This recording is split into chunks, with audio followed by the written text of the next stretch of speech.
கோவை மாநகராட்சியில் பொது கழிப்பிட பராமரிப்பு பணிக்கு ஏஐ எனப்படும் செயற்கை நுண்ணறிவு தொழில்நுட்பத்தை பயன்படுத்தும் முயற்சி மேற்கொள்ளப்பட்டு வருகிறது. கோவை மாநகராட்சியில் உள்ள கழிப்பறைகளை சீரமைக்கும் பணிகள் தொடர்ந்து நடைபெற்று வருகின்றன. அதன் ஒரு பகுதியாக கழிவறைகளில் ஏஐ தொழில்நுட்பத்தை பயன்படுத்தும் முயற்சி மேற்கொள்ளப்பட்டு வருகிறது. 3000 5000 பேர் வரை கூடுகின்ற இடங்களில் உள்ள 5 கழிப்பறைகளை தேர்ந்தெடுத்து யாராலும் சேதப்படுத்த முடியாத வகையில் வடிவமைக்கப்பட்ட செயற்கை நுண்ணறிவு தொழில்நுட்ப சாதனத்தை பயன்படுத்தி சோதனை செய்து வருவதாக ஆணையாளர் சிவகுரு கூறினார்.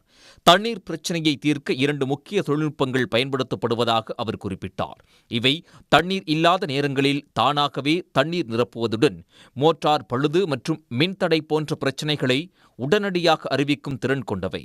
பொதுமக்களின் கருத்துக்களை பெறும் வகையில் 10 கருத்துக்களை உள்ளடக்கிய ஃபீட்பேக் சிஸ்டம் பொருத்தப்பட்டுள்ளது. உடனுக்குடன் செய்திகளை தெரிந்து கொள்ள சன் நியூஸ் பெல் ஐகானை கிளிக் பண்ணுங்க.